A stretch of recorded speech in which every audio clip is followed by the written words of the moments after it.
नै दान्दिसे जोंहा बाजार खालामनो ओंखारजोबलायबायलाय नै सासे आरो मा नागिरदों बिलाय मानसि फैदोंलै नै जोंनि आरामनो दा दान्दिसे मोनाबिलि टाइमनि ओंखारलायबायलाय मार्केटिंआव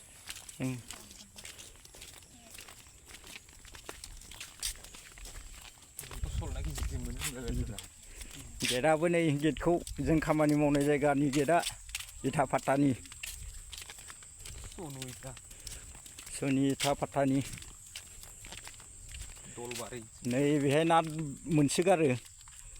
फुं टाइमाव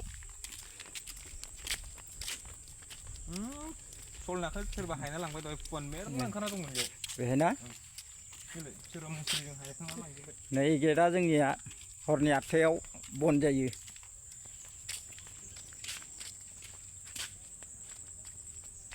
ओंखारलायबाय नै जोंना लोगोफोरा फैलागासिनो दङ नै बाजार खालामनो